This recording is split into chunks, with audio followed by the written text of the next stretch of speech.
A gentle reminder to put your phones on silent.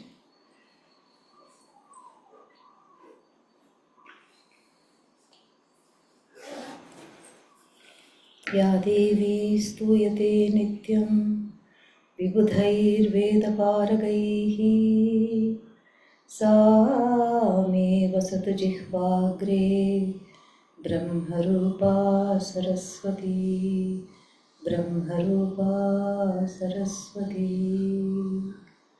Om Sahana Bhavatu Sahanau Bhunaktu Sahaviryam Karavavahai Tejasvinavadhitamastu ma vidrishavahai.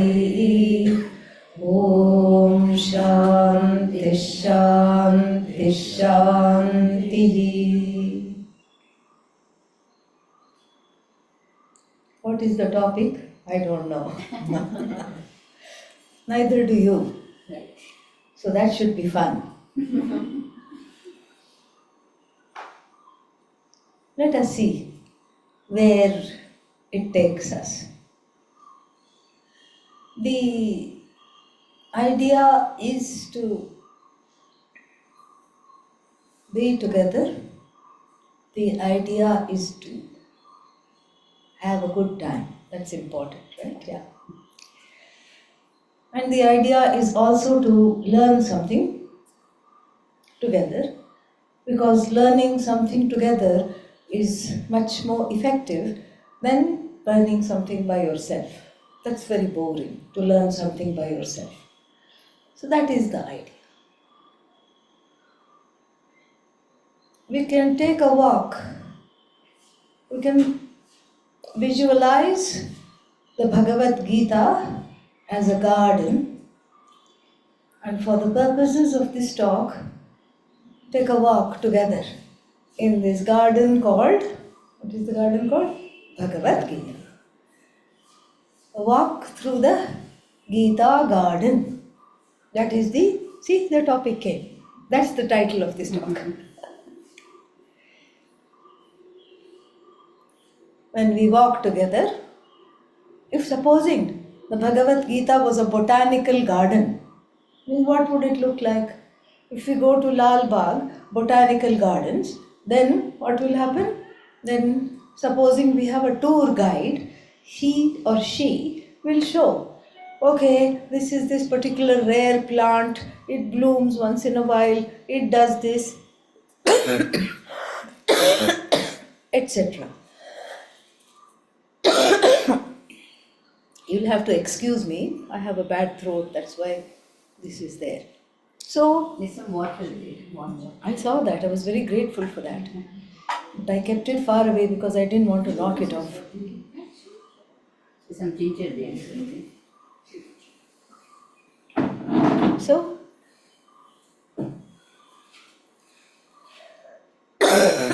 everybody can hear? I'm audible? When we go through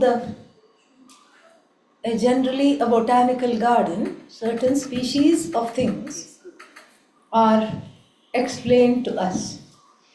This is how this plant behaves. This is how tall it gets. This is when it blooms. This is when it turns into fruit. This is what the seeds look like. And this is its habitat. You come home, because you have been in nature, you feel good. Because whenever you are in nature, you feel good. Can you tell me why? Yeah, you're breathing fresh air. Very good answer. Wonderful. What else? Why else do you feel good when you're in nature? You're connected with nature. You're connected with something other than yourself. And we are connected with people also. But they don't make us feel good, all the time. Connected with beauty. You're connected with beauty. People are also beautiful. But we don't feel so connected. The only reason why we feel good in nature is because nature, mountains, trees, fruits, flowers do not complain. That is why we feel good. No other reason. They don't complain at all. Whereas, if you are with people, 5 minutes they may say hello, hi, come sit down, have a cup of tea, and then after that the complaints will start.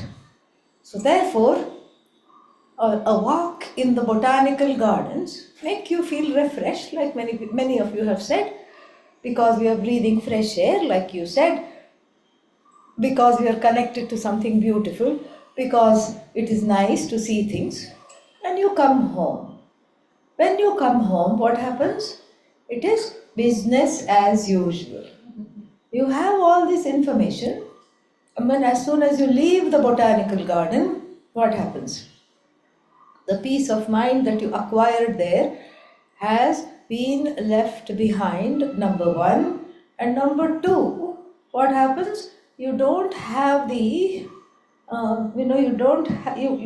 you just have a lot of information, but you don't have that same thing that you had experienced when you were there.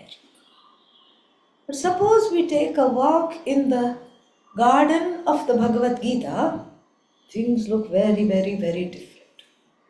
Because the Bhagavad-Gītā does not teach about anything other than you. That is why a walk in the Gītā Garden has the power to transform you completely. Whereas a walk in the Botanical Garden will transform you just temporarily. But what do we want in life? Do we want temporary or permanent? Permanent, naturally. Anybody will say that. You don't want anything temporary. In fact, we are sick of temporary things. I want the temporary to become what? Permanent. So that is why we'll see why the walk in the Bhagavad-Gītā garden is going to lead us to touch, appreciate, and understand that which is permanent in our lives, and we will see that that permanence is nothing but ourselves, that we are trying to recognize. The first stop, now it's really going to be like that. Let's see where it goes, I have no idea. The first stop in the Gītā gardens, we are walking, and what do we see? We see two figures in the garden, and even though the garden is so beautiful, one of them is very, very sad. What's his name? Arjuna, yes. Sitting in the garden, he's very, very sad, and the other figure is there. What's his name? Bhagavan Krishna. Krishna is there, Arjuna is there, and then we are pretending to look at the plants and the trees here in the Gītā garden, but since they are right there, we cannot help eavesdrop on their conversation. A very interesting conversation indeed it is, because they are talking of very personal things, private things, and you feel like maybe I shouldn't be listening to this, because after all it's a private talk between two people, maybe I shouldn't, but you can't help yourself. Because, why? Because it pertains to you also. Because Arjuna says, I give up, I'm stressed,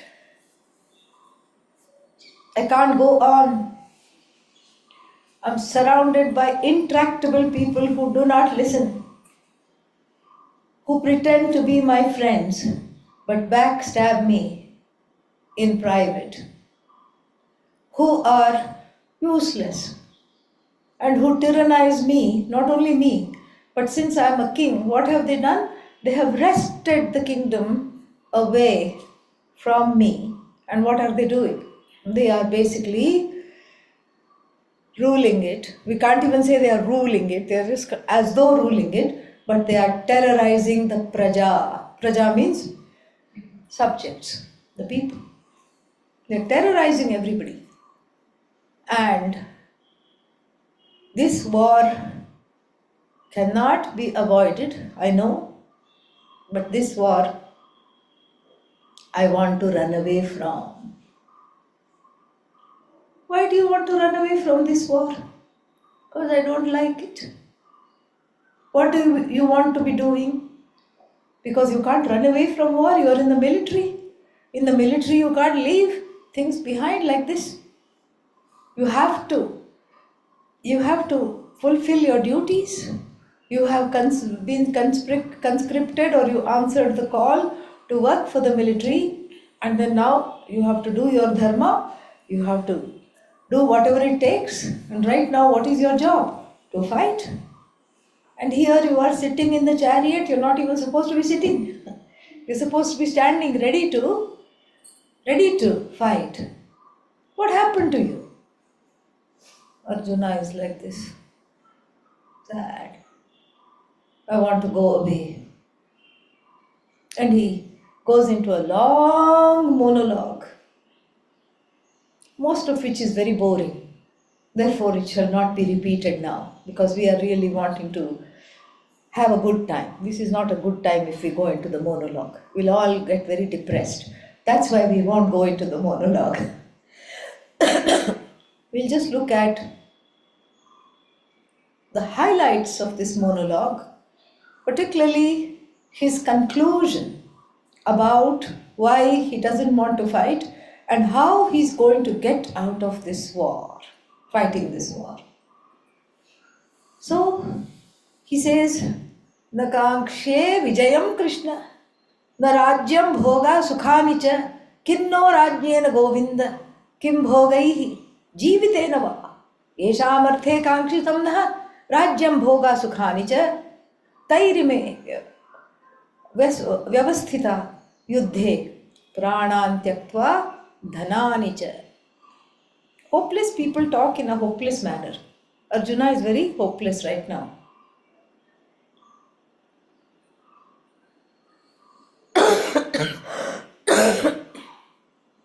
We'll have to have more stops because of my cough, but that's okay.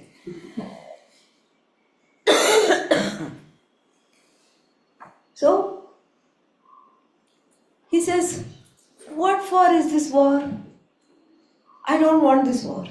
He's very logical, very intelligent and logical of a person. And he says, I don't want this war. What for is the war? For victory.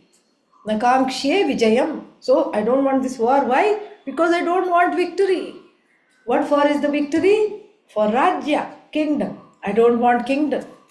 What for is the Rajya? What for is the kingdom? For Sukha. What is Sukha? Happiness. I don't want happiness. Why? Kinno Rajyena Govinda. Kim bhogaihi jivitena vaha. He says, what for is this Rajya? Because I want Sukha. What for is this Sukha? If the people with whom I want to enjoy are not there. Who is he talking about? The people on the other side. Who are the people on the other side?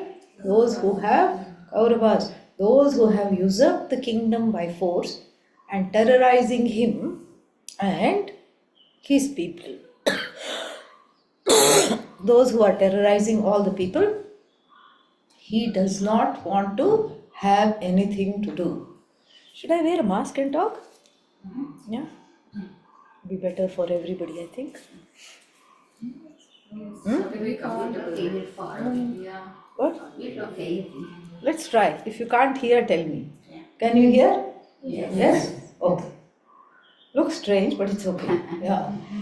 You can think I am from the Jain Dharma. Alright? Yeah. I'm a Muni from the Jain tradition. That's okay. So, he says that we have the... It's a little difficult to talk because the breathing is little difficult. It's okay. It's okay? Come to us. Napkin or something. Pardon me? Napkin. This only I can use. So, he says, I want Sukha. Everybody wants Sukha, correct? Sukha is what? Happiness. The happiness has to be enjoyed with people who are what? Who are close to me. If people are not close to me, then I can't enjoy with them. If I kill the Duryodhana and all these bad people, I myself will have a miserable life. This is a problem. This kind of a thinking is a terrible problem. Why is it a terrible problem? Because it shows that it is a codependent relationship. What is a codependent relationship? A codependent relationship is that in which, even though the other person is, to use a trendy term, toxic for you,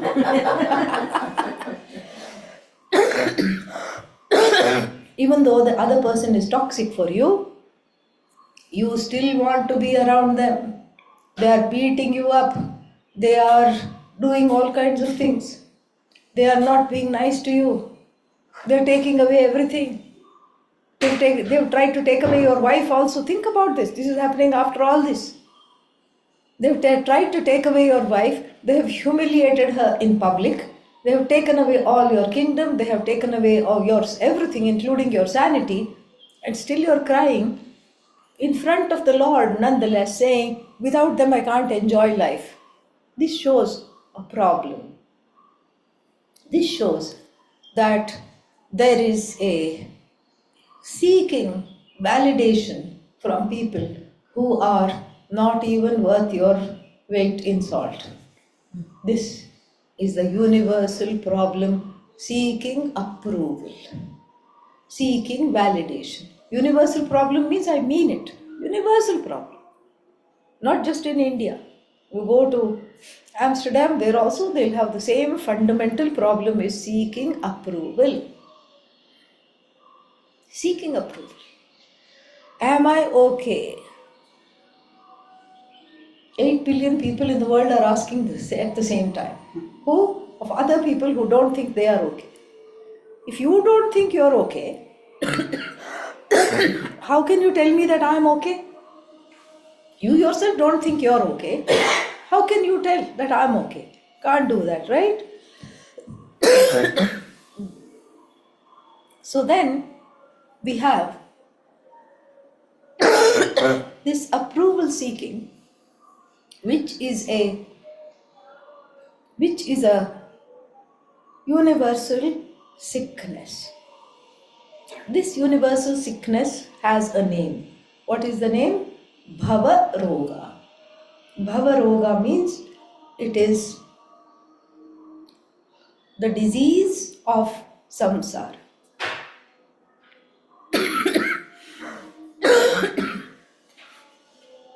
The disease of samsara.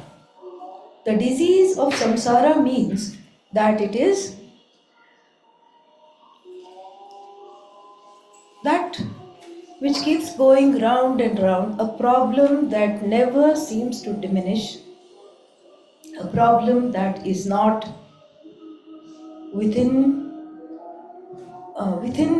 bounds of being ever solved. Why? Because if I am seeking approval and the approval comes, then what happens? Yeah, then It's okay. Yeah. It's okay. It's okay, Siddhi. Come. Yeah, let have some fresh air, no problem. If I am seeking approval and approval comes, then what should happen? I should be happy, correct? Am I okay? And all of you sitting here tell, you are okay, then I should be happy. But what do? Turn around and ask another group of people, am I okay? It's a never-ending problem. Now, it's a never-ending problem. And then, knowing a little bit of modern life, we say, perhaps it's a psychological problem. Svatmavidyananda ji, our guru, wrote a book, Vedanta. Psychology has no solution. Vedanta doesn't have a problem. This is the thing. Yeah. Psychology doesn't have a solution for this problem of approval seeking, because because of the problem of approval seeking. What is that? Trust. Fantastic. Okay. Next time, I have understood if I talk at a low pitch, it won't. It's just basically the throat. I'm not really having any other things. So I didn't realize it was this bad because I've not been talking that much, I guess. So psychology has no solution and Vedanta has no problem. That is the best way. So here, approval seeking from who? From the people who are inimical to you. What kind of approval seeking it is? But nonetheless, Arjuna is relentlessly seeking approval. Approval seeking in different cultures takes on different facets and looks. In America, for example, approval seeking is morphed into a striving to keep yourself busy all the time. So you meet somebody for 2 minutes, hello, hi, what are you doing? Oh, I'm so busy. And they say it as though it's a wonderful thing. And the other person takes it, oh, good for you, you're very busy, fantastic. First, when I went there, I thought these people are all crazy. What's wrong with them? Here, we complain that we are too busy. There, they congratulate one another that they are so busy. So that is the morphing of the approval seeking. In India, approval seeking has become a disease whose name I have kept. What will they think I dis? Yes. Always. We think that they are thinking something bad about us. When they have many other things to do, they have no interest in thinking anything about us. And just, when they meet, what will they say? What is your name? What do you do? And supposing the person is in between jobs, suddenly they say, oh my God, they're thinking that I'm unemployed, underemployed, unemployable. Oh dear, this is, so one is self-conscious about that. And then one is self-conscious because they asked about the children. They will ask like that. They will say, how many children do you have? And then you list. It doesn't stop there. They'll say, are they married? Okay, then comes the rub. Because these days, nobody wants to get married. They don't want to get married at all. That's a subject for another topic. Because there is no trust. This is why nobody wants to get married. What will they trust in, A computer matching them up. That's all they have to trust in. So, the loss of trust is a big thing. But anyhow, people are not trying to say, oh, why is your son or daughter not married? They're not interested in that. They're just making small talk. But because I don't think I'm okay, one internalizes this small talk into something bigger, and the feeling of self-disapproval, self-judgment, self-loath, self-criticism increases beyond bounds. This is our problem. This is what a meandering walk on one afternoon in the Gītā Garden is going to help us see. Help us see this problem and how to solve it once and for all. We don't want, as we said earlier, a temporary solution. What do we want? We want a permanent solution. And so, back to this dialogue between Arjuna and Lord Krishna. Arjuna complains so much. He keeps on complaining. Relentless amount of complaints laced with hopelessness and a feeling of love for the people who don't care about him at all. In fact, not even care about him. For people who are antagonistic to him and who are doing everything to undermine him and who are doing everything to destroy him. This is called Stockholm Syndrome. Really. Came from some bank robbery, this term. In the bank robbery in Stockholm Bank was held hostage by these robbers. a few bank employees were taken hostage, and then they were there for, I don't know, 18 hours or something like that in the bank. 36 hours or something like that. Forgot how long. Almost one day they were there. And then they were rescued. All of them were rescued. When they were rescued, they were pleading the officers, oh, these people are quite nice. The hostages, which were going to kill them. In fact, they killed one person already. And the other 6 or 7 that were there, they would have killed them, definitely. But by God's grace, somehow, they were freed. But what did they say? They said, please, poor things, they didn't know what they were doing. And, they're not such bad people. They gave me a sandwich. They gave me something to drink after beating them up, they gave a glass of water. So they gave a glass of water. They got quite attached to the robbers, to the bank robbers. This means, why? For the sake of survival and the fear, they got attached. So that's how the word Stockholm, the phrase Stockholm syndrome came up. Arjuna has an undiagnosed case of Stockholm syndrome. So attached he is to Duryodhana, Dushasana. All these people, what they didn't try to do. They were the first terrorists. They fit the definition of terrorist. Really. You don't have to wait till the modern era because they were the original terrorists.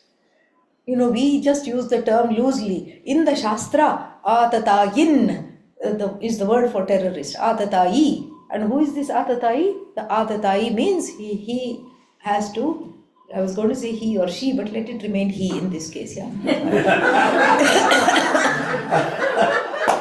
Like that. That's not fair.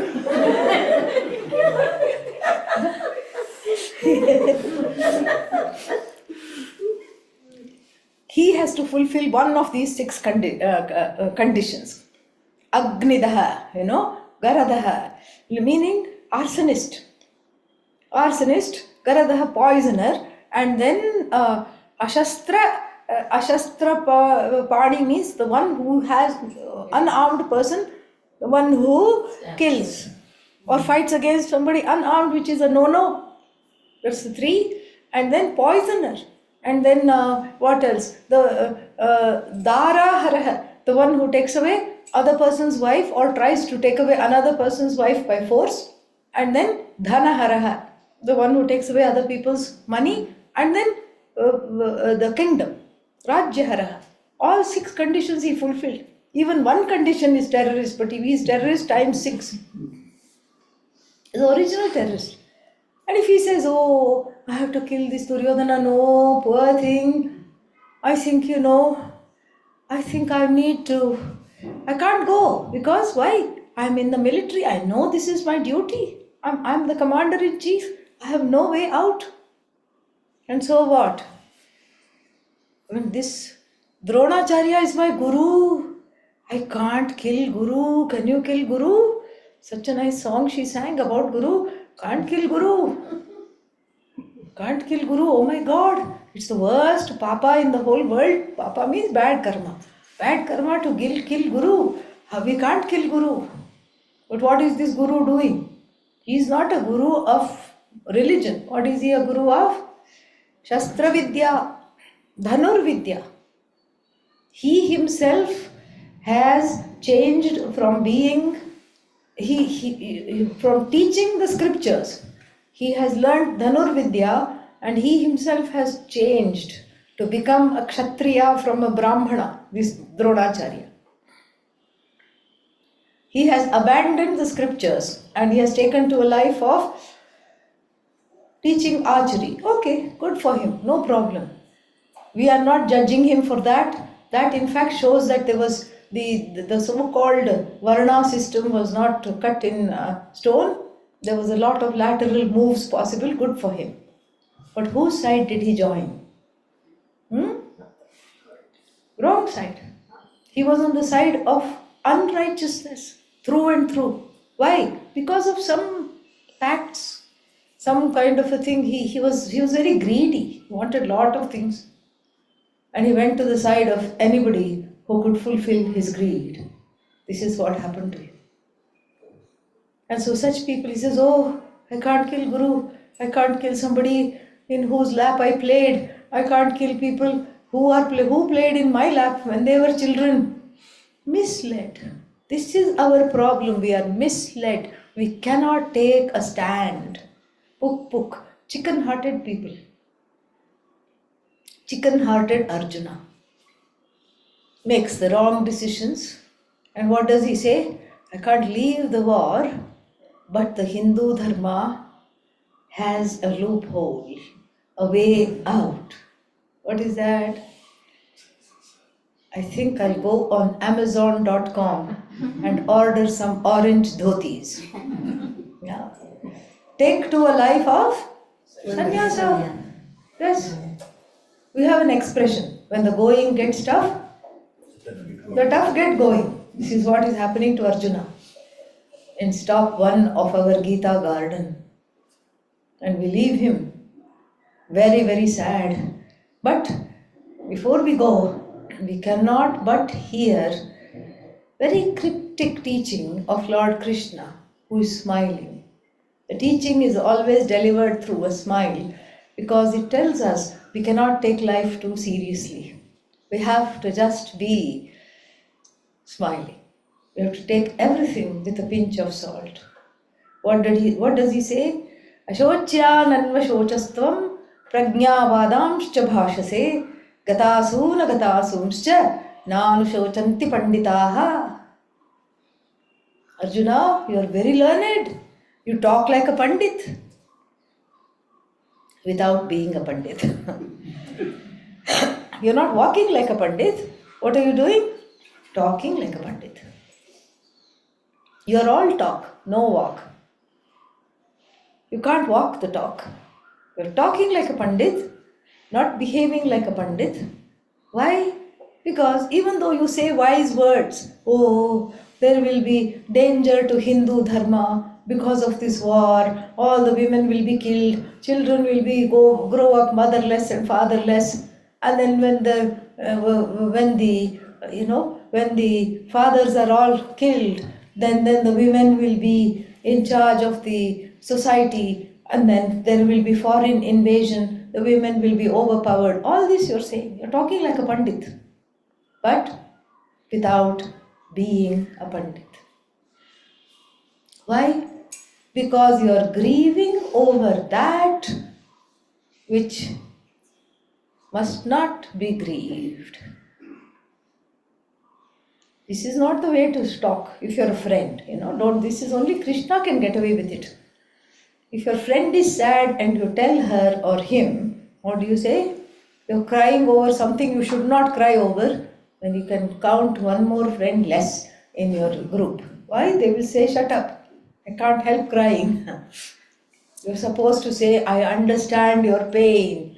I understand your sorrow. You cannot talk like Lord Krishna. But how can Lord Krishna say, you're crying over that, you should not cry? How can he use the word should not and then get away with it? Because Lord Krishna is teaching. He's teaching. When Arjuna was going to go away to a life of sannyasa, he understood this is not for me. And he takes Lord Krishna as his teacher. This is our first stop in the Gītā Garden. Nothing is bloomed yet. Things are actually a little gloomy. There is a personal rain cloud, but no rain is on the horizon.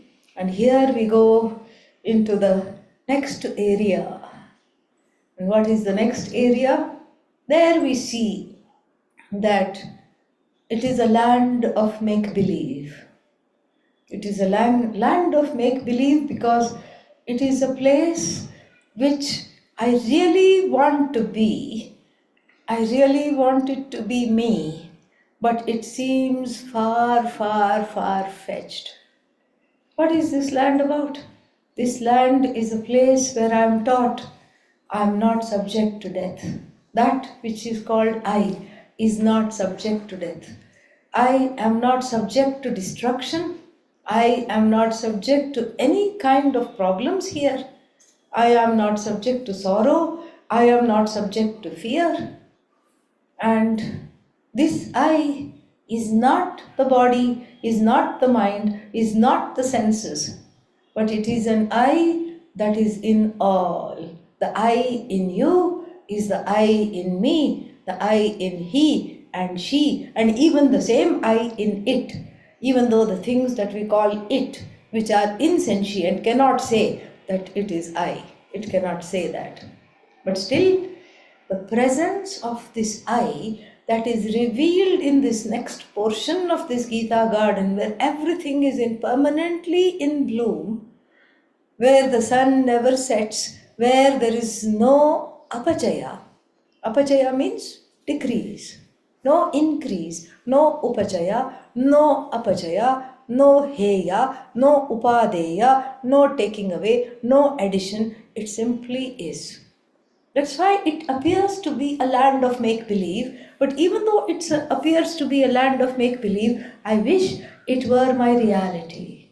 I want it to be my reality, because even though it has dream-like textures, colors and figures, where in fact there are no figures, everything I feel is an extension of me.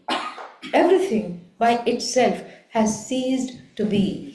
All that is there is me, me, me, me, me. It's like standing in a circle of mirrors. There is one such place in Haridwar to commemorate Swami Akhandananda ji. Who was a great Vedantin, Swami Akhandananda ji, and in his ashram there is what they call a temple where you can have Atma Darshanam. You went and saw that? Yes. Wonderful. No wonder I was moved to speak about it. I haven't thought about it for a while. So then, there you go and you wonder where the deity is, you wonder what is there, but you are surrounded. You only see yourself surrounded by mirrors. You are being reflected infinitely. Being reflected infinitely. Mm-hmm. The second stop in our Gītā Garden is very much like that. All that is there is you. So even if you're scratching, itching to pick up a fight, I really feel like a good fight, I'll feel better. Who are you going to fight with? Nobody. Nothing. Can the left hand fight with the right hand? Yeah?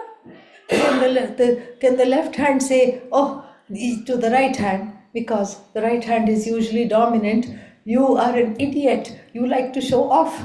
And the right hand said, no, I'm sorry, I'll let you go next time. I'll let you write.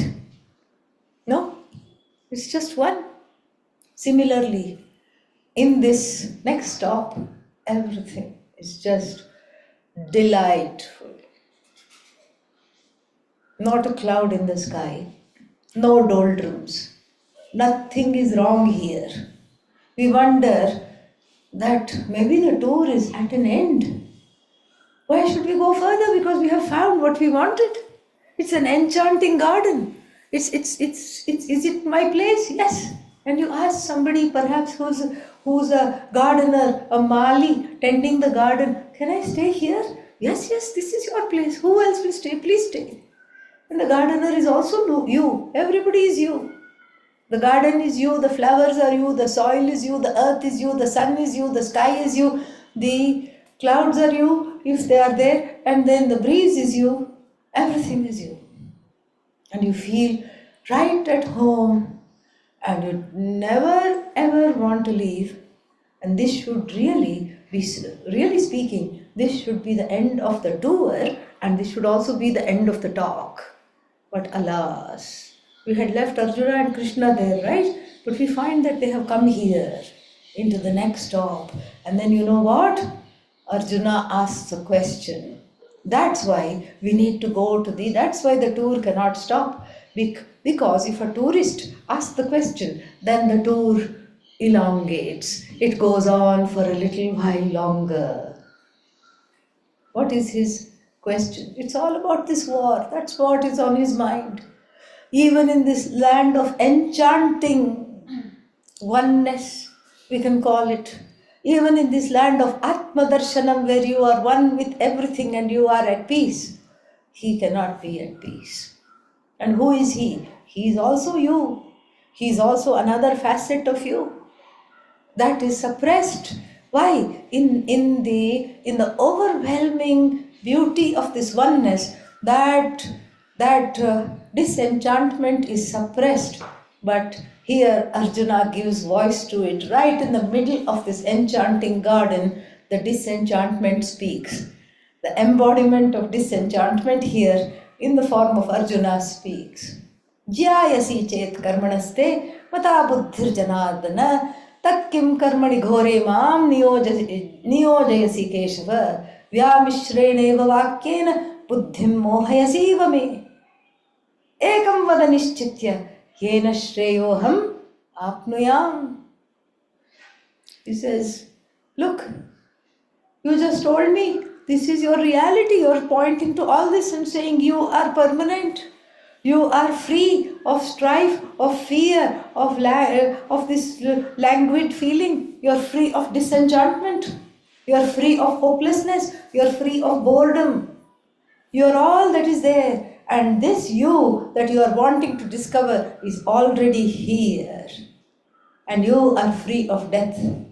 And what we call death is just a change of clothes. You take off your t-shirt when it is old and tired, you take it off and nobody cries, because that means what? You are getting new clothes. Nobody cries. Yes, I'm getting a new shirt. I'm getting a new dress. So just like I wear the new dress with happiness, similarly the I, the one that is the indweller of this body, mind, sense complex, changes bodies. Changes the bodies. One after the other, the bodies are changed. The body is a wetsuit. You know wetsuit? These surfers and all wear tight suit. Only thing is you don't know where the zipper is. I mean, that's what you keep searching. Maybe it's here, maybe it's here. You don't know where the zipper is. That's all. Simple. So it's a suit. It's a body suit. Zipper only Bhagavan knows. Lord Yama knows the location of the zipper. That's all. And when the body has to retire, then what happens? The zipper is pulled and then you get into another suit. That's all there is. You told all this. I told you all this. Lord Krishna says, yes, sir. Yes, Arjuna says, you told me all this. Yet I am not happy. Why? Because you are not letting me stay in this garden. You are not letting me stay in stop number 2. What are you doing? You are saying that I have to go back and fight this horrible war. Yeah, but I gave you a glimpse of who you are so that the war fighting would be easy. No, you are as though contradicting yourself. Oh Lord Krishna, how am I contradicting myself? You say what? Knowledge frees. Knowledge of myself, since I don't know who I am, I mistake myself to be this complaining person with self-approval-itis, with needing self-approval, needing validation. What will they think itis? All these things, striving-itis, all these diseases of samsara. I am this one, you told me, and then I am not this one, you told me. Yet, when I am in the beginning of discovering myself, and I am in this wonderful, enchanting garden, yet what? You are asking me to go fight. If you say that the knowledge of the self which I am receiving here in this area of this lovely garden of the Bhagavad-Gītā, what happens? Now you are telling me you have to go fight. Isn't this a contradiction? Because you told me karma. What happens when I act? When I have action, there is result of action. When I have result of action, the result of action is of 2 kinds. What are they? I like it or I don't like it. It's only 2 kinds possible. Very rarely anybody will say, doesn't matter what comes. That's not in our vocabulary. I have to have this only. People come to me from all walks of life. make my son get married. How? No, you do something. I'm going to send him now. First they'll come to talk to me privately. They'll say, we have a son, he's 32, he should get married. I'll say, why should he get married? Because I want grandchildren. That's why. Yeah. So it's not really about him, is it? No, we want him to have a good companion as well. I want grandchildren. So make him get married. I said, you must think I'm very powerful. No, you tell him. What shall I tell him? They dictate also. Don't say, don't just be nice. You're too nice and you're too soft. Don't be nice and soft. You have to be strict. Then I'm very amused. Then I say, how I have to be strict? And they tell, give me a dialogue. They say, this is exactly what you have to say to my son. And for good measure, they stay in the room when the son comes. They go out, bring the son. They are sitting this side, son is sitting that side. And by this time, I'm very amused. So I have memorized what they want me to say. And I say it. The son also starts laughing. The mother and the father also start laughing. I also start laughing because they know it's not, coming from me. It is not serious. They know that the son knows it's the mother's dialogue. So here, this is what it is. Make one do this, make one do that. We are not happy with the results of our action. We want something else other than what is there. We cannot be satisfied. That's why we complain, because we are not happy with the outcome. Arjuna is not happy with the outcome of being shown this garden area of this enchanted oneness. And he says, no, there is a contradiction. You're telling me that this is who I am, and if this is who I am, I should be allowed to stay here. But you're sending me back to work? No. I want this tour to continue. That's why the tour continues.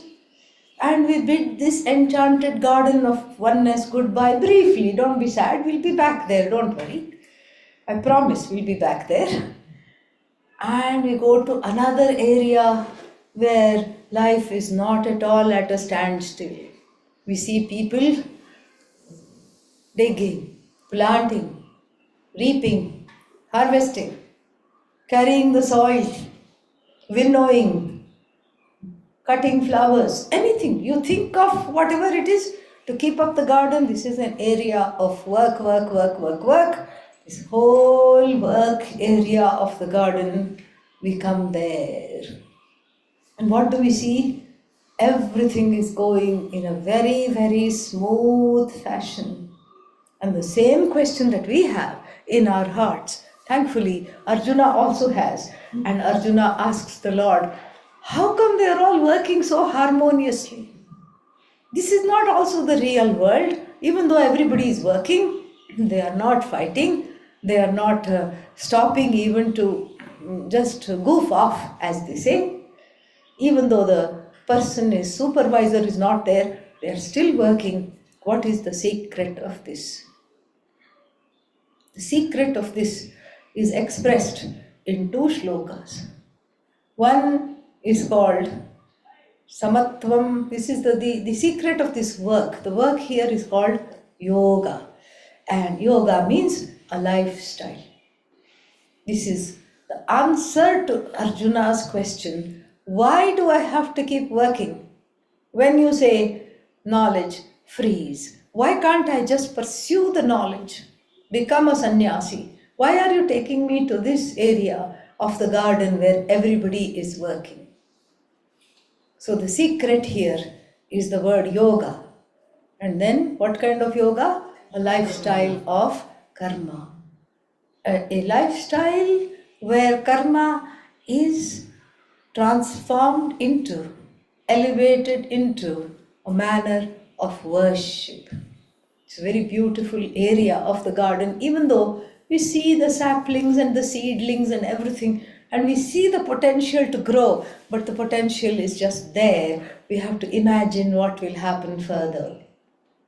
This is an area of relentless work, without probably seeing rewards right there and then. We have to wait for the rewards, or that's what it seems.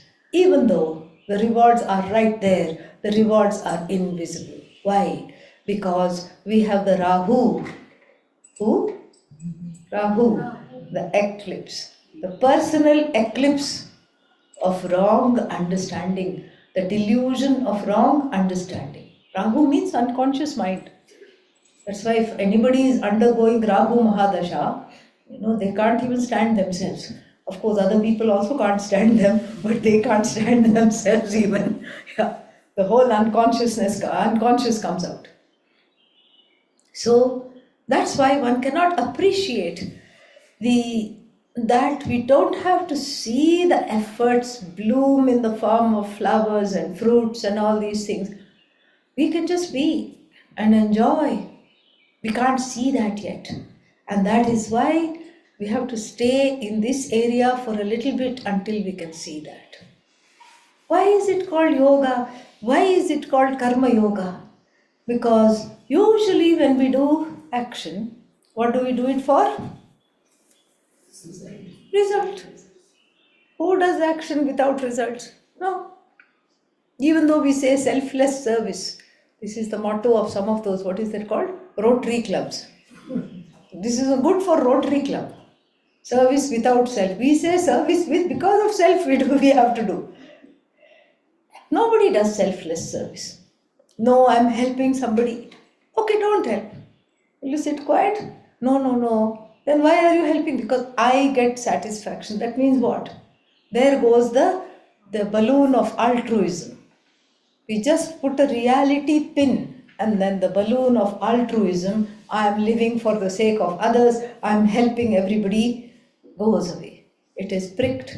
The balloon of altruism where the ego fluffs up and thinks that I am helping, I am here, I have been appointed by Bhagavan to help everybody. It just goes. In the wake of this knowledge that I am doing this because I can't sit still, because I want accolades, because I want some kind of inner self-satisfaction, whatever the reason might be. Far from altruistic. We are deluding ourselves when we think we are living for others. We are not. And this is very clearly told in the Bhagavad-Gītā Upanishad, in the famous sentence, Atmanastu kamaya sarvam priyam bhavati. Everything becomes dear because I want to be pleased. So therefore I am looking for areas of pleasure. I want to be pleased. Therefore I am looking for this. To make myself pleased, I am looking for areas of work, action that will make me pleased, and I am running away from action which will make me what? Displeased. This is how I live my life. From avoiding pain and displeasure to what? Keeping on going towards comfort and pleasure. This, although seems like a very good strategy, it's the only strategy I know how to live in this world. This is what I inherited from my family. This is what comes in my own head. Go away from discomfort and go towards comfort. This is what we are doing. My question is, are you successful? What do we say? If we are truthful and brutally and intellectually honest, what will we say? Are we successful in always engendering comfortable situations, comfortable people, comfortable events? And are we successful in avoiding uncomfortable situations, people and events? If yes, we will say the closing prayer and finish it. If no, listen on. That's all I have to say. We are not successful. If we are honest, the answer is right there. That's why we keep striving. That's why we keep going on and on. We are not successful. Why? Because it's not in our hands. That's why the famous shloka is there. Karmani eva adhikarahate ma phaleshu kadachana ma karma phala heturbhuhu ma te sangostu akarmani. You have every right. You can produce. You are the producer and the agent of action. Please clap. Nobody clapped. See? You exercised a choice. You said, the talk is not over, why should I clap now? Or it's a trick question, designed to elicit something. So, should I clap? Should I not clap? Well, everybody else is not clapping. What will they think it is? If I only clap, I don't want to be there. See, that was the real reason nobody clapped. If I'm the only one that claps, then I will stand out. I don't want to clap. So therefore, nobody clapped, right? Yes. You exercised a choice, did you not? Yeah. But supposing somebody had clapped. Okay. So we have a choice. Kartum shakyam, meaning I have the ability to do. Akartum shakyam, I have the ability to not do, which everybody exercised. Anyatha va kartum shakyam, meaning I have the ability to do otherwise. Long after I have said clap, somebody clapped. So that means anyatha va, some other way. With action, these three choices are there. But then, even though I am the agent of action, one would think I'm also the agent of the result of action. It would be logical conclusion, but I am not at all the agent of the result of action. So sad. Yeah, this is the problem, that we don't understand this, that there is a big gap. There is a big gap between being the agent of action and the producer of results. Producer of results, I am not. Agent of action, I am. This we don't understand. Then who is the producer of the result of action? If I am not the producer of results of action, what is that? Who is the producer of the results of action? It is a law of nature. The giver of the fruits of action is Bhagavan, in keeping with one's own karma. That is in the form of the karmic law. We don't say that the law is made by Īśvara. It's a commandment of God. No. The law is Īśvara. The law is a manifestation of Bhagavan, the law of karma, where whatever I do, so I reap. This is there in many traditions. As I sow, so I reap. Same thing. But then the decider of what is to be reaped, what is to be harvested, when it is to be harvested, is not in your hands. You are not the decider. So therefore what? This is a gloomy area. I don't like this area. Why? Because I have so many wants and so many don't wants, called in Sanskrit as raga and dvesha. Raga and dvesha, R&D. Don't think it's research and development, okay? Raga dvesha. Raga dvesha, raga dvesha, this is what drives me. Raga drives me to seek what I think is comfortable, and dvesha drives me to avoid what is uncomfortable. This is my problem. Raga dvesha, raga dvesha, raga dvesha, everywhere. And everybody is leading the life through raga dvesha, and therefore all my actions, I think I'm producing the results, but I am not. This is the cause of sorrow. Result is coming from somewhere else, but I am doing the work. Doesn't seem fair. I am putting in hard work, somebody else gets a prize. I am doing the work, the neighbor gets the promotion. I am doing the work, somebody else gets the validation. This is what feels extremely unfair. And for that, we have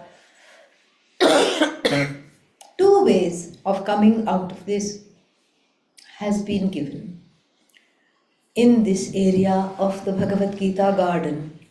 where everybody is toiling laboriously, yet not seeing the results come in at all. 2 shlokas are given, which I will just quote briefly, portions of the shloka. What is Karma Yoga is described actually in 3 shlokas. We can take all 3 actually right now. What is this yoga? First definition, samatvam yogaha uchyate. Samatvam is equanimity is yoga. Equanimity means what? Sameness. Sameness means what? I keep doing the same thing. Is that possible? No. Then, sameness of action? No. Samatvam, sameness of result? No, because the result is never same. Even if you do the same action twice, the result will be different. So where is this sameness? The sameness is what I have the ability to cultivate. That sameness is in my attitude with which I receive the results of action. That attitude needs to be cultivated of equanimity.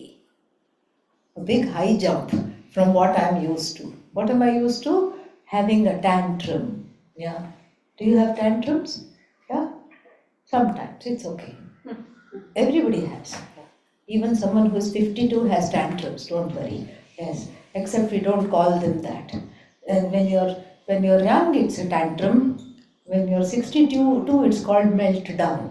Okay? Yeah. The name change. Yeah. Huh? The name change. Name change, that's all. Because you can't say tantrum. It's very shameful to say I'm 67 and I'm having a tantrum. So we say, I had a meltdown. Yeah. Breakdown also is passé. That also sounds, yeah, that sounds scary. Breakdown. Breakdown challakudadu. What should you say? Meltdown. So that's why there is a meltdown, because I'm unable to accept the results of the action.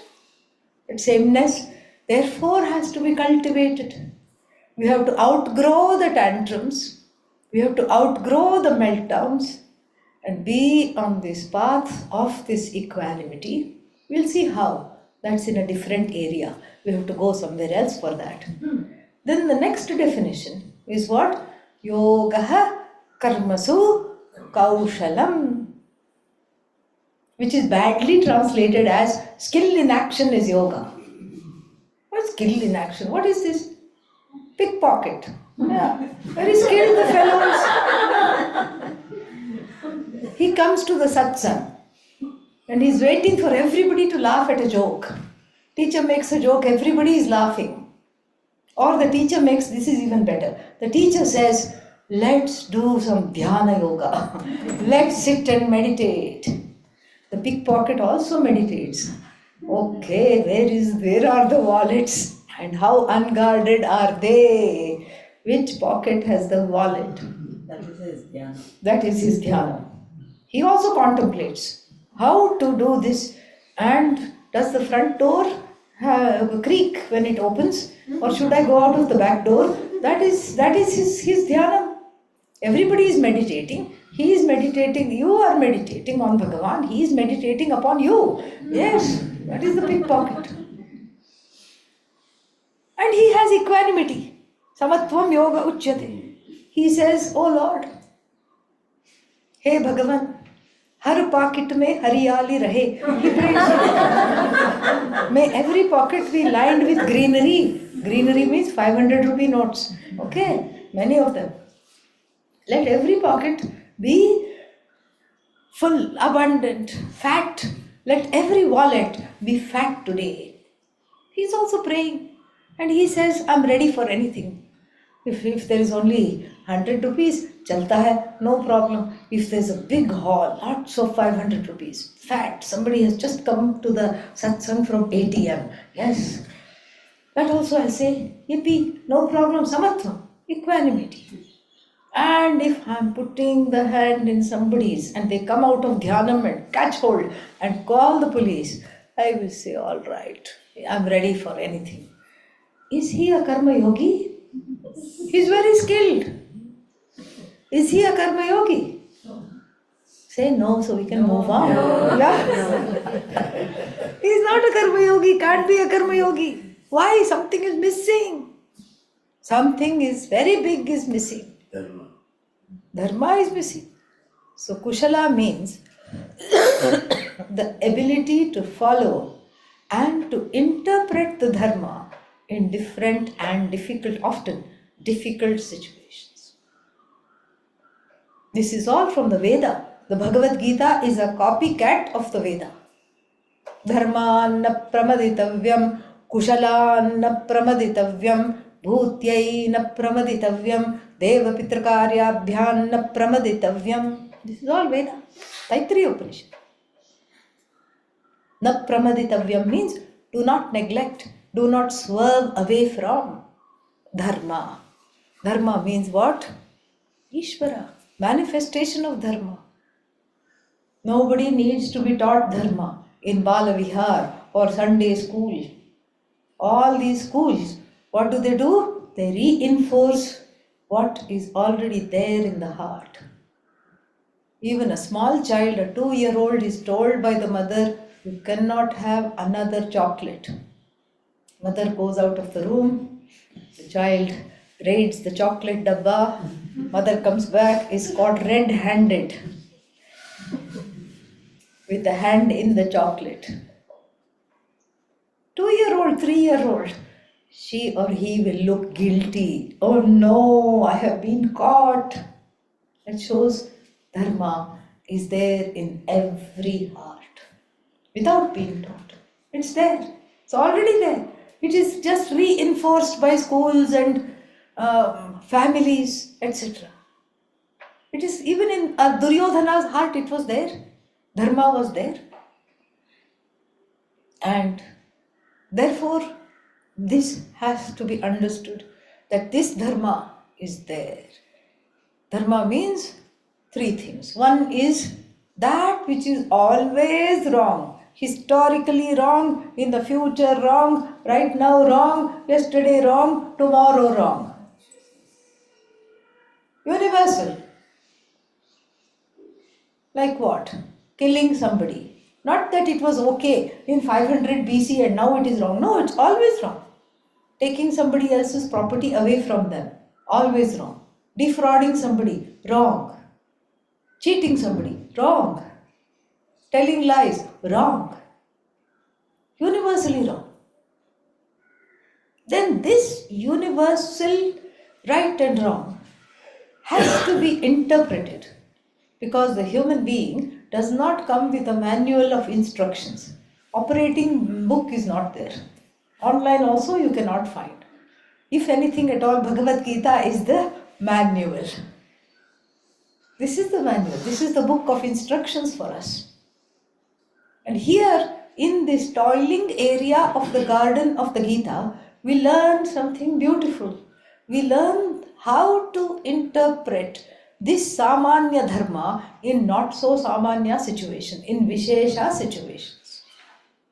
But that has to be interpreted because we don't know what to do. Drive on the left side of the road if you're in India, but left side some big truck is coming barreling towards you. What are you going to do? You say, well, the law says drive on the left side. Are you going to say there? No. You're quickly going to see what's in the right. Nothing is there. You're going to swerve. You will not be in trouble with the police. Why? Because you saved many lives. You saved your own life. You saved the life of the people in that truck or bus, whatever is coming in front of you. You used common sense. Even though you may have broken the law, you didn't do it for your own benefit. This your own benefit, that matters. If it's not for your benefit, then it is helping other people. Rama is being driven away by the mantri of Dasharatha. Into where? Forest. Rama, Lakshmana and Sita are going on their last ride before they go to take up forest life. And then Dasharatha calls to Rama, please come back. Rama does not relent because he has to do this because he has given his word. A given word in ancient India was so predominant, paramount. Because of the given word, we have Ramayana. Just one given word. And because of another given word, we have Mahabharata. It's amazing. So that means what? We have to be true to the words. That's why Rama says, keep going. Then Dasharatha addresses the mantri. If you value your head, if you don't want to be decapitated, stop in the name of the king. And Rama says, keep going. Oh, the mantri says, nice for you to say keep going because you have a one-way ticket. I have to come back. I have a family, I have to face the king. Rama, who is the embodiment of truth-telling, dharma, says to the mantri, tell him, when you come back, that you could not hear his cries because of the hooves of the chariot horses and the wheels of the chariot going fast, picking up speed, and the wailing of the people of Ayodhya. This is a complete lie. How is it, one wonders, that the embodiment of dharma is encouraging another to lie? Why? Then the answer will tell you why this is okay. He says, because neither my father nor the people of Ayodhya can withstand a second farewell. That is the reason. It's a reason that's not benefiting him. That is why it is, even though we say ahimsa paramo dharma, it is non-violence, non-injury is the best thing. And sometimes what? Somebody is choking over the food or something like that. Somebody has to do, what is that called? Heimlich maneuver. Come from the back and then you press them in a certain way. Doctors know how to do that. CPR people know how to do that. And then whatever they are choking on is coughed up and they can breathe. In the process, just a couple of ribs are broken. But what happened? Life is saved. That's why you are not going to take them to court for breaking the ribs. In fact, you are thanking them profusely for saving the life. Same thing with the surgeon who wields a knife, cuts out a tumor, but then saves the life. Injury is done, but for a greater good. This is kaushalam. Kaushalam means sticking to samanya dharma in all situations and interpreting it not to benefit me, but to benefit others, if one is in some kind of a grey zone. This is the second definition of yoga, where we are learning very, very important things. And before we go to the last definition, let us stop here and see how to acquire samatva, equanimity. Why? Because what I want is not happening. That means what? What I don't want is happening when? All the time. What I don't want, I get several second helpings. What I want, I never get at all. Pujya Swamiji had a wonderful formula. The Guru had a wonderful formula for how to overcome this situation very, very beautifully. All we have to remember is that every action can have only 4 kinds of outcomes. Only 4. So we don't have to manage many, many situations. We have to manage only 4 kinds of outcomes. What are they? The action is in keeping with my expectation. I want to cross the road and then what? Catch the bus. Simple. Scenario number 1. I cross the road, catch the bus. The outcome, the bus stops for me, I get into the bus. The outcome, catching the bus, is in keeping with my expectation. What did I expect? To cross the road, catch the bus. Happened as planned. Wonderful. Clap, clap, clap. Very, very nice. Wonderful. Outcome number 2. The outcome is better than my expectations. What does that look like?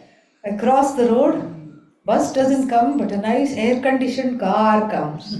It is my friend who says, oh my God, I have not seen you in so long. Come, get in. hop in, let's have some coffee, and then I'll drop you where you want to go. Outcome, better than my expectations. Fantastic. What is the third scenario? Cross the road and miss the bus. Story of our lives. Missed opportunities, missed buses, missed trains, missed everything. Especially in India, this happens a lot. So you make eye contact with the driver is not very powerful in the bus. Who is the fellow? The ding ding wala. What's he called? Conductor. Yes, what he conducts we don't know. Sometimes he doesn't conduct himself very well. That's all we know. You make eye contact with the conductor, you give puppy dog eyes, pleading, please let me catch this bus. And it's waiting for you, you think. He waits till he sees you crossing the road and he goes ding ding. Because that's his area of power. He wants to feel powerful. That's all. And don't take it personally. That's all it is. You crossed the road and what happened? Missed the bus. You wanted bus number 10. Number 9 came, number 11 came, number 10 never came at all. This is our lot in life. Why is it called our lot in life? Because it's a lot. That's why. It's a lot to undergo. It's so much disappointment, so much disenchantment. It feels like we are in the first area of the Botanical Garden where everybody is crying. This is what it is. This is the third outcome. What's the fourth outcome? Bus is delayed. Bus is delayed is third outcome. Missed bus, not coming bus. Never cross the road. Ayo, yeah. I was crossing the road, ... Like a good citizen, I looked to the left, I looked to the right, nothing was there, and I proceeded to cross the road, Indian road, okay? Forgot that there was a banana peel, not very appealing, okay? And then what happened? I had an instant skating lesson. Yeah. And then lost consciousness for a bit. Woke up asking fundamental spiritual questions. Who am I? What for I'm here? That means what? The outcome is opposite of my expectation. These are the 4 things I have to manage. See, looked at from this lens, it doesn't seem difficult at all. Very easy to manage. Very, very, very easy to manage. Beautiful. How to manage? Oh, maybe I should manage the other 2. Cross the road, miss the bus, meaning the outcome is less than my expectation and the outcome is opposite my expectation. No, in fact, the secret is in managing the first 2. When I don't hit the ceiling, when things go my way or things go better than what I expect, then there is not far to fall when things become disappointing. When things become disappointing, I don't have to have a meltdown, which is a polite way of saying, she gets it. Yes. Yeah. That's what it is. I don't have to have a tantrum when things don't go my way. Why? Because I have managed the powerful, whenever I feel powerful, whenever things go my way, whatever I want appears to come, I don't mistake myself to be the agent of action. How? Because here is where we have to drag in Īśvara. But he doesn't want to come, doesn't matter, drag him anyway. Him, her, drag him anyway, drag her into this situation. What shall I say to Īśvara? Say, you are the doer. I don't want this mantle of doership, kartritva buddhi. Fancy way. If you want to impress your friends, you learn this expression, kartritvam. They will feel very happy. Oh, where did you study this? Wonderful, very nice. You know Vedanta so well. Nice new words. Yes. Fancy new words. Kartritva buddhi. I give it to you because in any case, what have you done? You have made me what? You have made me not the agent of action. You have made me not the producer of results. So I am agent naam ke vaste, just for the name's sake. Why should I be the agent? You be the agent. Then you feel very good. You be the agent means, oh, I am not in charge. Īśvara did it very nice. You can try this with mom next time. Just Grandma, Īśvara did it, yes. Yeah, I prayed, I gave my exams, I studied, whatever comes, Īśvara did it. It'll be correct also. Yeah. Yeah, Thursday, yes. Try it on Friday, okay? Try it on Thursday. Yeah, she won't invite me for the next talk. But that's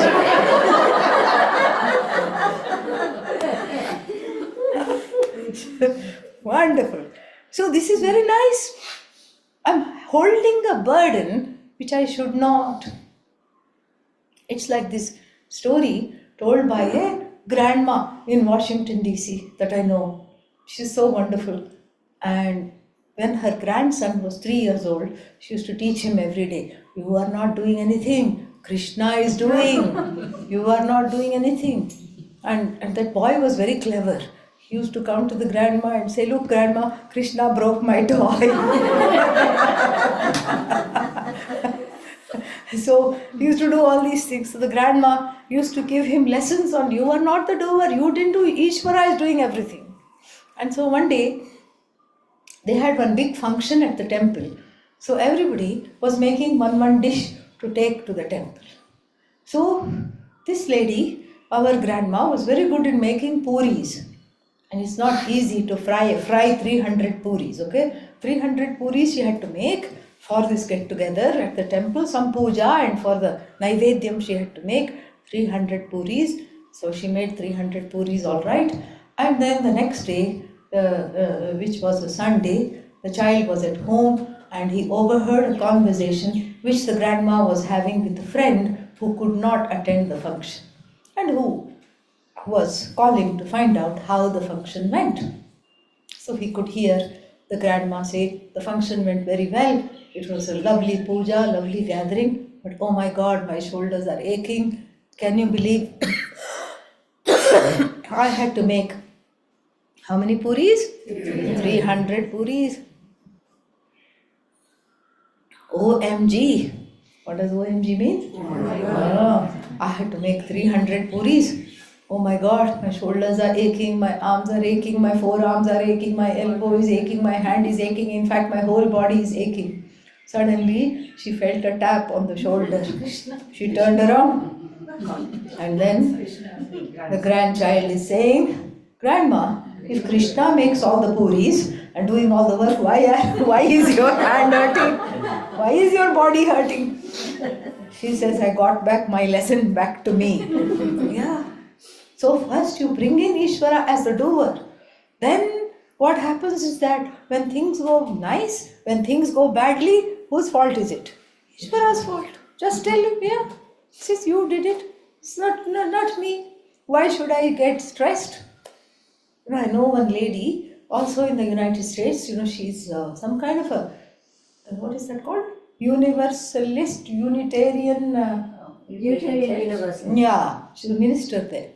And she has a, what is that? She keeps saying, she's 92, she's wonderful. She says, I'm too blessed to be stressed. And very lovely expression. And this is, this is something one can keep saying. If one has given the doership where it belongs. Where it belongs. It's not mine to hold. It is really not mine to hold at all. And then from here, we go to this area of the garden. We go to another area of the garden to look at this from another standpoint, which is a very beautiful standpoint. And this area is right in the middle of the Gītā Garden, the 9th chapter of the Bhagavad-Gītā. Very, very beautiful. And it's a magic area of the garden, similar to where we were earlier. But here, we just see things for what they are. And we see our place in the scheme of things. And in this area of the garden is very beautiful because we see that we belong. No matter how useless we feel sometimes. Why am I born? What is my purpose? I'm not doing anything. We see that that's a falsehood. We see that like even a broken pot that is carried up the hill, leaking water. To the Shiva's temple, it is carried up the hill. Half the water is spilled along the way. And then the other half of the water is used to bathe the Shivalinga on top of the hill. And if the pot had a human mind, it would definitely think, I'm not carrying my weight in water. I am a crackpot. Yeah, I'm a crackpot. I'm not doing anything. I'm useless. And then what? Let's say the Lord Shiva comes to the pot in the dream and says, come with me, and shows the way up to the top of the hill, fully blossoming wild flowers wherever that water fell. So even a broken pot is useful. Similarly, even though as a human being one may consider oneself broken, one may consider oneself useless, in this area of the garden, we see that there is a niche, there is a belonging for everything and everybody. All is thane. Everything is right with the world because I am right where I belong. And I had not seen this because of my raga dveshas, because of my strong prejudices and preferences. I had not been able to look at this. I was in a delusion, thinking I wanted to be somewhere or I had to be somewhere where should not have been there at all. I am perfect where I am. Bhagavan in his or her place, I am in mine. And what is the connection between the two? I am a devotee. Bhagavan is actually myself alone, but I am not ready to see that yet. So right now, I am a devotee. Whatever kind of devotee I am. I may be an emergency devotee. Only when something bad happens, I say, where are you? Hey, come, do this. Still I am a devotee. I am a deal-making devotee. Yes, deal-making devotee. People do this. Yeah. I will have a business and what? I will call it Balaji Enterprises. Balaji, you're the sleeping partner. Balaji is laughing. Yeah. And Goddess Lakshmi is saying, what's wrong with these people? Why did you give them free will? She's asking Balaji. And Balaji says, don't take them seriously. This is how they are. They are just for entertainment purposes, these human beings and their plans. That's why it is said, if you want to make God laugh, make plans. This is what we learn from this. So, what is the deal? You be the sleeping partner, I'll do all the work, 50% for you. Make it successful. What does Balaji say? Fine, tathastu. Why? Because that person could have robbed a bank. But no, she came to Balaji, he came to Balaji. That's a valid means of devotion. Bhagavan is so eager for us to understand the truth that we are non-separate from him, that or her, we are told to pray in whichever way possible. Everything is okay. Then there is the Jignasu. Jignasu. What is Jignasu? The one who wants to understand what is Bhagavan, not as a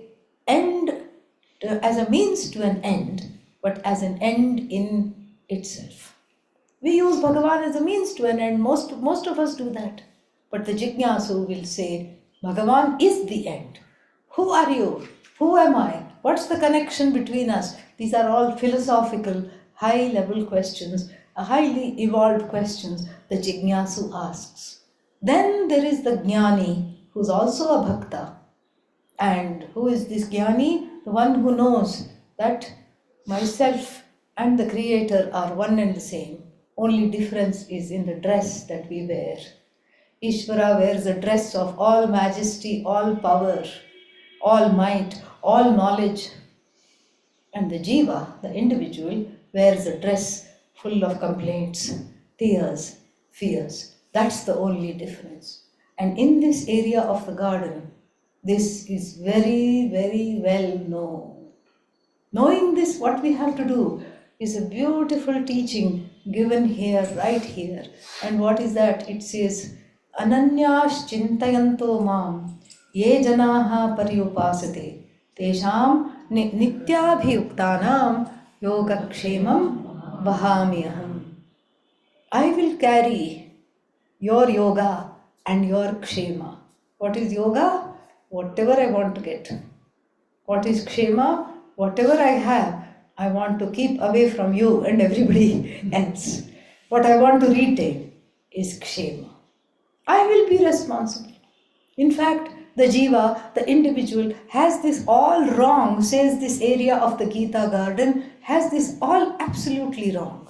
Why? Because we think we are in charge of producing what we want and what we don't want, what we need and what we don't need, but that is not my portfolio. It is for Bhagavan to carry. It is not for me to carry. If I start carrying it, what will happen?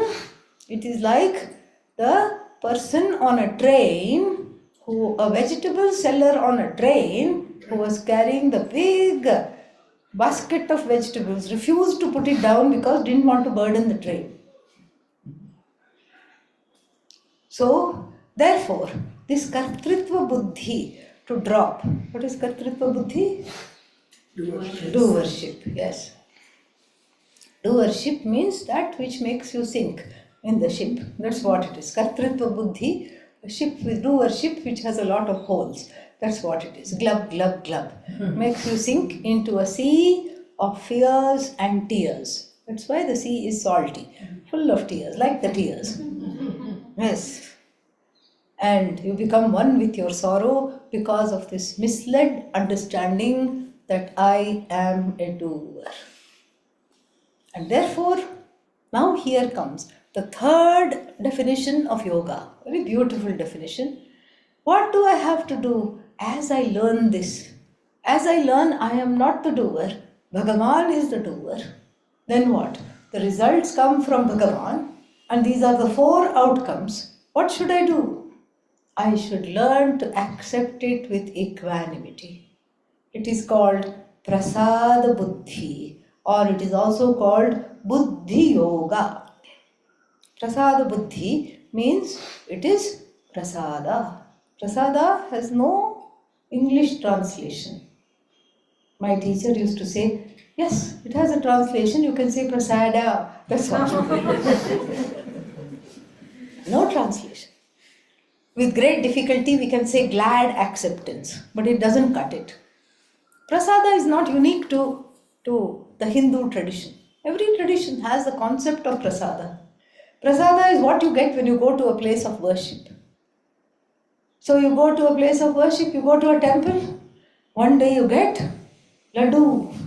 What is laddu? Ball of calories. Okay? That is laddu. Big ball of calories. It just makes you smile even if you're diabetic. It makes you smile, you feel very happy seeing this laddu, and then encouraged, you go another day, next week, yes, I want my laddu, I'm going to temple. Next time what? You get a little bit of tulsi water. Tulasi water. What is this? It's called tirtha. Very boring it is. It's just water. And then you start questioning the water. Is it RO water? Reverse osmosis, Purified water? Or is it from the tap? Will I get sick? Everything you start questioning, you drink it nonetheless. All right. But you're not pleased. No. That's not how we approach. Whatever comes is from Bhagavan. So you touch it to your forehead, you touch it to your eyes, you touch it to your heart, you just take it in. Sometimes laddu, aha, then you say swaha. First aha. But here if it's just, not something you don't like, you don't say aha, but you still say swaha. You take it because it comes from Bhagavan. This is a metaphor for life. That many things come which you don't want, which you did not order, which you do not like, which you would like to send back. If you go to a restaurant, order a dish, you don't like you can fight with the waiter, send it back. But if it's a child, send it back? Yeah. Huh? Somebody said yes? Yeah. See me after the talk. We need to talk. You can't send it back. You can't send it back. In fact, there was a big furor in the international community because somebody adopted a child from Russia. I don't know if you know, it was a huge thing. And that child had some developmental problems, poor thing, because it was in an orphanage and it had some, it was born of addicts, parents, mother who was an addict, so it had some developmental challenges. It was autistic, it used to bite, it used to kick, it used to do all kinds of things. They kept it for 6 months, they said, we don't like it, we want to send it back. The government said, absolutely not. This is not, what is this? This is not some, what should I say, merchandise.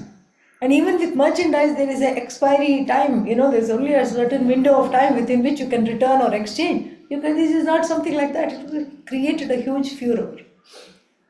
Yeah, if it's some vegetable, you can take it back. If it's a dish you don't like, you can take it back. If it's a merchandise, you can take it back. What if it's a child? This option is not there. That's why only in this culture, we even name the child prasada. Everybody is, maybe not fancy name right now. Right now we just go to Google and say Indian baby names and choose one. Yeah, we just choose that, and half of them are wrong. If you know Sanskrit, you know what's that? You just feel like, oh my God, where is this? Where is this coming from? And in the past, it wasn't like that. Everything has to be accepted as prasada, prasada, prasada, prasada. That is called prasada buddhi. A buddhi that sees everything as prasada is prasada buddhi. That's why everybody was prasada. Rama prasad, Krishna prasad, Durga prasad, Maruti prasad. We all know one prasad. Yes, in everybody's family. Yes, and even politician. One very embattled politician are there, half the time inside, half the time outside, you know what I mean? Yeah, Lalu Prasad. I said his mother must be a jnani, must have been a jnani. She took one look at the baby. Lalu means Krishna, okay? Lalla, Lalu, Lalji, all this in North India, it means Krishna. So, baby Krishna.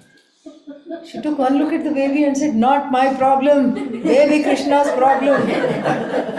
Lalu Prasad. Yes, this is what it is. Some people are born just to exhaust the karma of others, okay? Yeah. Still Prasada. This is the area where we know everything belongs, and nothing is outside of the order, nothing is wrong with the world. If there is anything wrong, it is in my vision, my cataracted vision of division, my vision of duality. Therefore, I need the grace to study this, to understand this. I need the grace of teaching. Therefore, I have to pray. Ajnana timirandhasya jnananjana shalakaya chakshurun militan yena tasmai Shri Gurave Namaha. That, salutations unto that teacher who made my cataracted, who operated my cataracts, my vision of division. Everything I saw 2, 2, 3, 3, 4, 4, but here I see everything as one. I can appreciate the differences without buying into the differences because I have transcended the duality, so to speak. Why? Because I see that everything is just myself alone. Having been given this vision, I can see that if I am in my place, if I accept my place in the scheme of things, if I learn to override my complaints, if I am able to just be who I am and do what is my duty, accept things gladly, then I grow into a person whose cataracts drop with the grace of God, with the grace of the teacher. The cataracted vision of division is operated upon by the Guru. Actually, going to a teacher means submitting yourself to this operation. OMG, that's why I have resisted so far. Because I don't want this operation. Where is the anesthesia? That's the jokes. Yeah. The jokes are the anesthesia. You relax, you don't even know, and then the operation is complete. It's already done. We rejoice. We see that all that is here is one, and there is a place for everything, including everybody else's complaints also. I become a person who is so big in order to accommodate other people's complaints. Why? Because I need not complain anymore. I see that everything is okay with me. The word that is used in the Bhagavad-Gītā is an indeclinable word, sthane. Everything is a-okay. That's the meaning of the word sthane. Yeah, what you're saying is wonderful, but how do I get there? What should I do? Give some practical tips. Therefore, we go to the third definition of the Bhagavad-Gītā. And the third definition of yoga in the garden of the Bhagavad-Gītā. It's a very lovely area where one is taught how to be cheerful all the time. Tam vidyat dukkha samgitam. Tam vidyat means know that to be yoga. What is yoga? Dukkha samyoga viyogaha yogaha iti uchyate. Dissociation from association with sorrow is yoga. Duktam vidya dukkha samyoga viyogam yoga samgitam.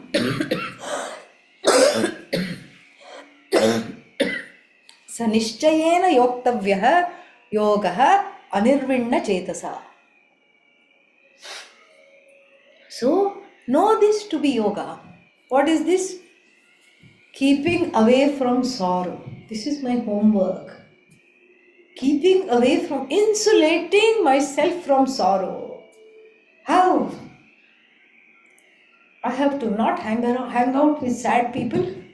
Can you do that? Yes. I can identify who all is sad. And then I can say, I'm sorry, I like you very much, but you have a mournful expression on your face, and I'm not going to hang out with you, or you, or you, or you, or you, or you. Suddenly I find I'm friendless. I can't do that. Suddenly I find that even my family members are sad, so I can't even be around them. What to do then? This is not an option. Cancel this out. I can't say I'm going to avoid sad people. So then, what should I do? How do I follow this injunction? Yoga is dissociation from association with sorrow. There's only one other option. Look into my own mind. Look into the workings of my own mind. And then I see that there is a tendency to go to sad thoughts sooner or later. You can give me any word, I'll make you sad in less than 1 minute, promise. Give me any word. Laptop. In the olden days, children were the laptop. Correct, really. Children were supposed to be on top of the lap. They have been replaced by laptop. So sad. The children don't have a lap at all. Before, when the child was sad, you know what this is? Mother would scold the child. Mother would say, "Why did you do this?" And the child would go and sit in the grandmother's lap. All joint families would be there. Now it is nuclear families, which is neither new nor clear to me. Okay? And then child would go sit on the grandma's lap. Grandma was waiting for this situation alone. And then the child would say, "Mother scolded me. Mother said I was bad." No, Chinna, you are not bad. She is bad. In fact, her mother is all wrong. She is wrong.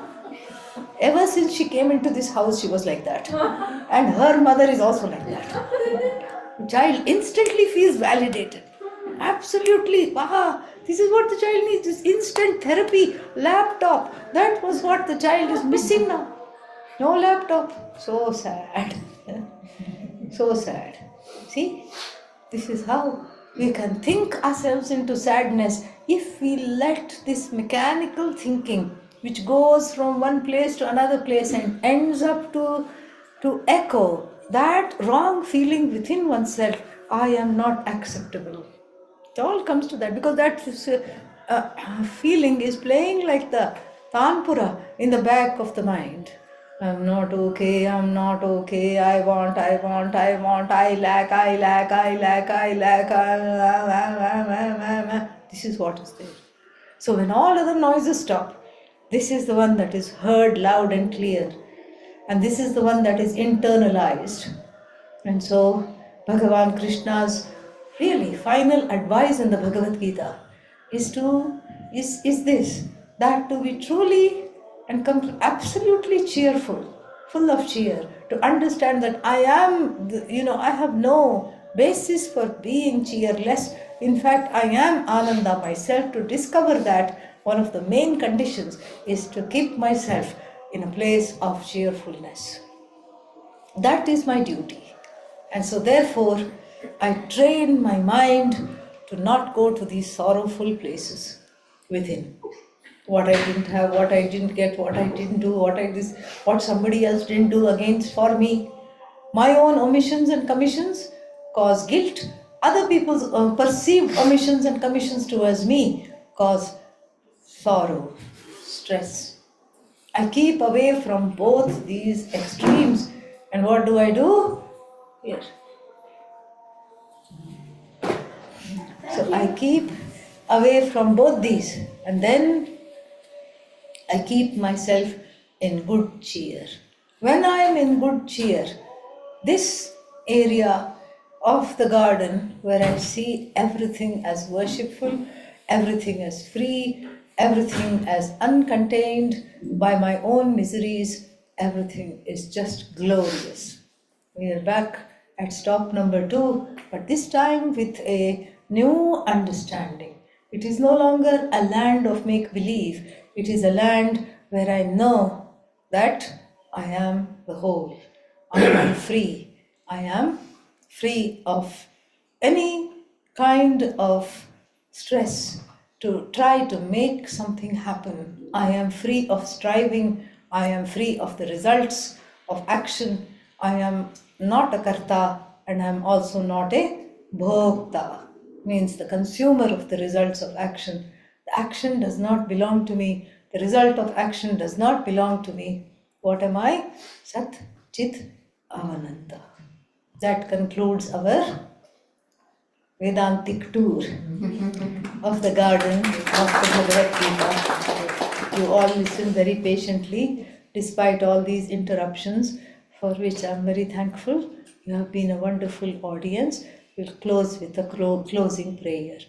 Om Purnamada Purnamidam Purnat Purnamudachyate Purnasya Purnamadaya Purnamevavashishyate. Om Shanti Shanti Shanti.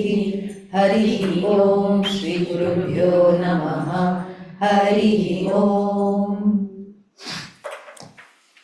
Beautiful journey through the garden. Yes. Gītā Garden. Secret garden. Yes. Secret garden. Yes. Yes.